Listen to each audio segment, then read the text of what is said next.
10 aral ng Watchtower Jehovah's Witnesses na akin pa ring sinasang-ayunan.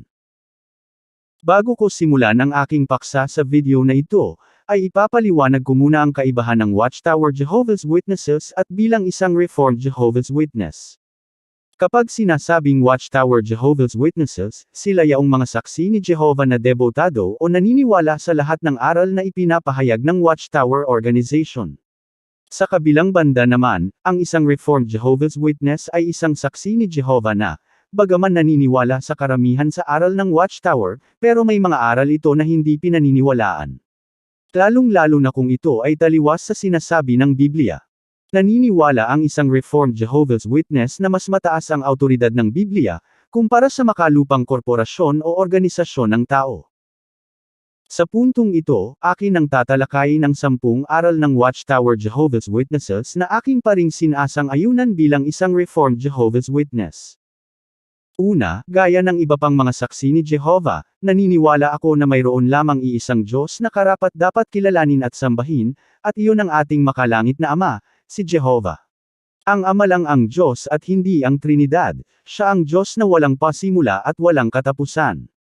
Siya ang bukal ng buhay at hindi siya kailanman makararanas ng kamatayan, siya ang may likha ng lahat ng bagay. Pangalawa, gaya ng iba pang mga saksi ni Jehovah, naniniwala ako na si Jesus na Nazareno ang ipinangakong Mesiyas o Kristo. Si Jesus ang anak ng Diyos at hindi ang Diyos. Siya ang ipinangakong magiging hari na inatasan ng Diyos na mamuno sa kaharian ng Diyos sa loob ng 1,000 taon na magdadala ng mga mabubuting bagay dito sa mundo sa hinaharap.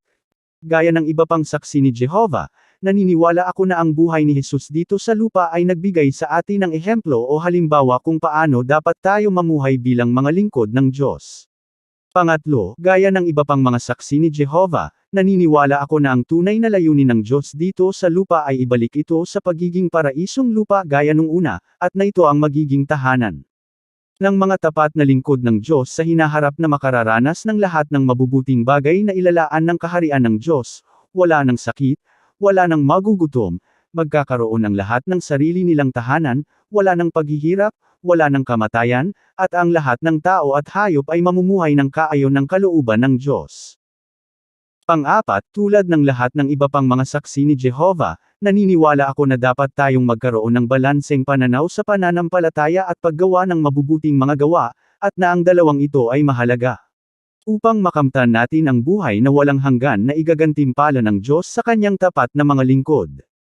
Maliban sa pagkakaroon ng pananampalataya, napakahalaga ang paggawa ng mabubuting mga gawa, gaya ng pagpapakita ng pag-ibig sa kapwa.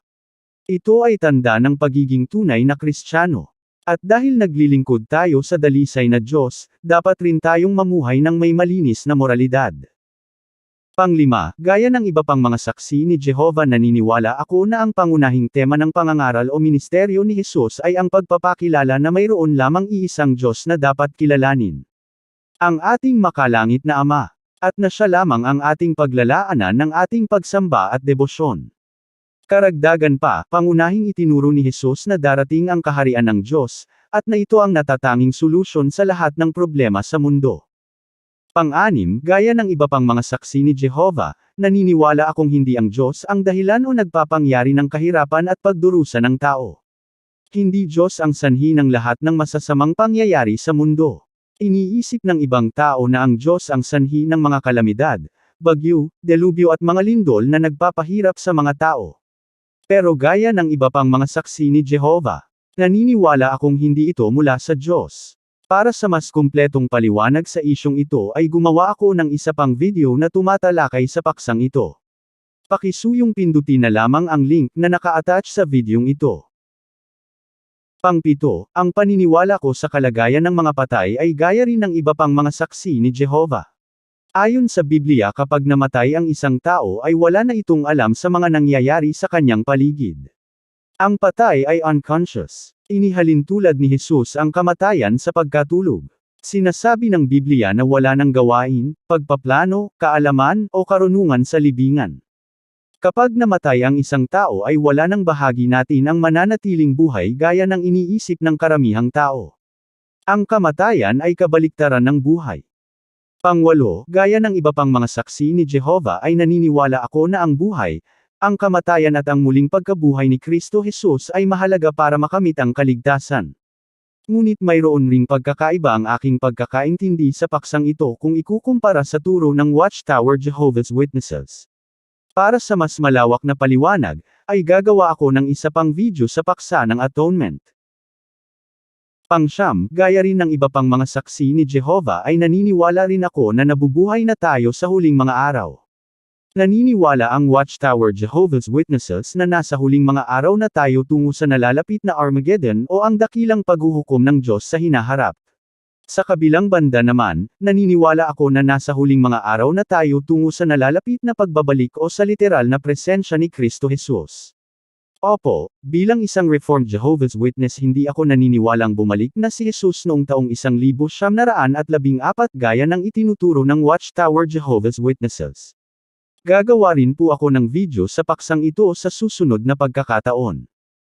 Pang-10 at panghuling aral na aking sinasang-ayunan sa iba pang mga saksi ni Jehovah, ay ang paniniwalang para makamit natin ang kaligtasan ay kinakailangan nating magpursige sa ating paglilingkod. Ito ay dahil ayon sa Biblia, ang makapagtitiis lamang hanggang sa wakas ay ang maliligtas.